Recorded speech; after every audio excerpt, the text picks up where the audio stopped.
On today's Whiteboard Series, I want to talk about comprehensive financial planning and increasing your overall level of confidence across your entire financial landscape. It's the start of a new year and everyone's making resolutions to do better and improve their lives, so why not take this opportunity to get your own financial house in order? Comprehensive financial planning starts with getting a good sense of where we are today, looking out into the future and identifying what are the important goals and objectives out there on the horizon that are meaningful to us, and then positioning your entire financial landscape around this structure so that it can guide, protect, and support your vision over time. So here's what I mean. Before we can make any meaningful decision in our lives, any meaningful financial decision about where we're going, we have to get a good sense of where we are today. So that starts with looking at yourself. Perhaps there's a family involved, a spouse, a few children, but getting a good sense of where are we right now and what is our starting point. So that is going through the exercise of building out your own personal family balance sheet or net worth statement. So this just throws everything out on the table. What are the checking accounts, the savings accounts, retirement accounts, investment accounts? Do we have things like annuities or education accounts? Real estate, do we own a home? Do we have any other real estate property? Personal property, anything of value, cars, other vehicles or boats, but getting a good clear picture of what the assets are. We then back off the liabilities, so mortgage, a car loan, student loans, any other personal debt, but we add that all up and we get a good sense of our current net worth or our starting point. So once we know where we are and where everything is, well, now we can look ahead into the future and start getting a sense of where it is we're going and how we're going to get there. So for a lot of people out there, somewhere on the time horizon is some goal towards some semblance of retirement or financial freedom. So that might be out there. Before that, maybe we're planning for education for kids or grandkids. Maybe there's a goal for a new home or a vacation home or some other large major purchase that's important to you. Perhaps you want to start a business and it requires a certain dollar amount at a certain time. But going through the exercise of identifying, what's the timeline for each of these goals and objectives, and just as importantly, what's the dollar amount? So now we know where we are. We know where we think we want to go as of today. Well, now we're in a good spot to run some real detailed, exact models and analysis to solve for how do we get from where we are to where we're going to go. So everyone's got some savings capabilities. Perhaps they're earning income, they're putting it into retirement accounts or other investment accounts. Well, we can identify with all of this in mind, how much do I need to save for how long to retire at a certain age, spending a certain amount of money. Same thing, how much do we need to save in education accounts or other vehicles to provide for the level of education that we want for our kids or grandkids, and to what dollar amount. Same thing with other major purchases. But all of this is fairly easily solvable when you know where everything is, when you know kind of what you can add to it, and you know sort of what the dollar amounts are and what the timeline is in the future. You can get a real granular analysis and perspective of what it's going to take to achieve this vision. So now once you've got a good financial plan in place, you can start surrounding and supporting that with other areas of your financial landscape so that it helps sort of drive all of this. And so one area, a very important one that people focus on a lot, is the investment portfolio, or how you're growing your money over time. So people often approach the investment portfolio in a real silo. They kind of think about the stock market and different ideas, and they see stuff in the media, and they talk to people they know about what they're doing, what's a good idea, all of that. Well, an investment strategy without the full perspective of your financial landscape and your goals and priorities is largely meaningless. It's it's kind of just like a game where you're just out there throwing things around.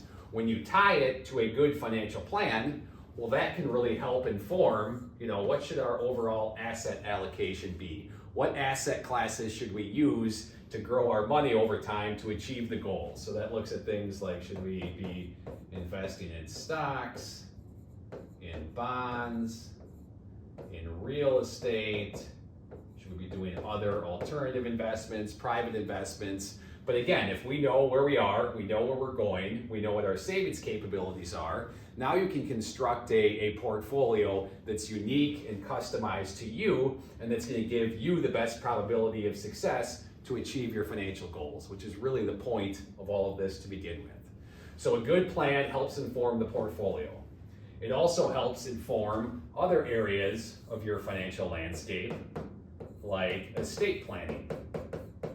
So estate planning looks at things like trusts and wills and healthcare directives and powers of attorney. You can have the conversation about generational planning. Are there other vehicles out there via, maybe charitable or other trust planning that's important to you or that would make sense for you or your kids or your grandkids? Again, without all of this in mind, you really can't make specific, targeted, informed decisions with respect to what a good estate plan is, what documents you should have in place, and how everything on your balance sheet should be titled. Another area that benefits from a good, comprehensive financial plan is tax planning. So tax planning looks at, essentially how can we, increase the efficiency of in productivity of your assets. How can we minimize the amount of taxes we pay? How can we eliminate some of that tax drag on our balance sheet so that we can better achieve our goals and objectives? So with a good plan in place and a good understanding, you can start answering questions. Should I be deferring retirement funds pre-tax or after-tax? Should I be making Roth contributions? Should I be making after-tax contributions, backdoor Roths, things like health savings accounts? But just other strategies that are going to help reduce taxes on your financial landscape. You're going to have a much better sense of what makes sense to you and what's most productive if you have all of this in place, and you can have these conversations with your advisor or with your CPA. Finally, a good financial plan informs risk management and how can we protect all of this. So risk management looks at things like life insurance. So if we have all this in place and we have a good sense, we can then have a good conversation of, do I have life insurance? Do I need life insurance? If I need life insurance for my family or dependents, how much life insurance is necessary? Should I get term life insurance or whole life insurance? None of that can really be answered without going through this exercise here. This also looks at things like disability insurance and protecting your cash flow or your ability to earn income. It looks at property and casualty insurance. We know what the real estate and the vehicles are and your net worth. So is umbrella insurance something that we need? If so, how much? Again, risk management is just going to be so much better informed. You're going to have a lot more success and productivity in planning for it if you have this structure in place and you have a good sense. So comprehensive financial planning, it's really just the exercise of getting a good sense of where we are, understanding where we're going, and then building your entire financial landscape around this vision so that it supports it, it protects it, and it guides it over time.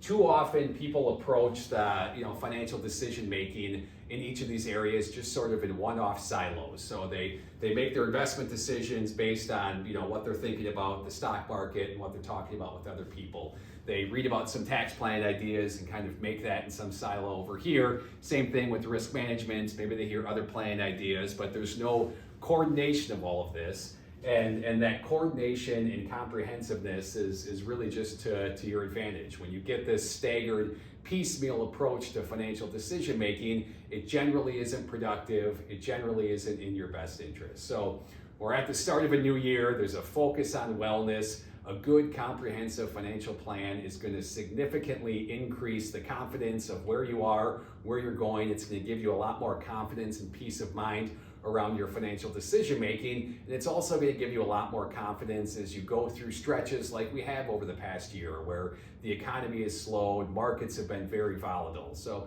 when the stock market goes down like it has recently, it can be really scary, it can be really unsettling. I promise you it can be a lot less scary and a lot less unsettling if you have a good plan in place and you understand sort of where things are, what the vision is, what the goals are, what the strategy is, it's just going to give you a little bit more peace of mind as opposed to kind of viewing everything in a vacuum. So take the time, get a good sense of where you are, go through the exercise of building out a personalized, customized, comprehensive financial strategy. You'll feel a lot better, you'll have good peace of mind and confidence, and it's just going to help you get to where it is you're going in life with a lot more productivity and a lot faster.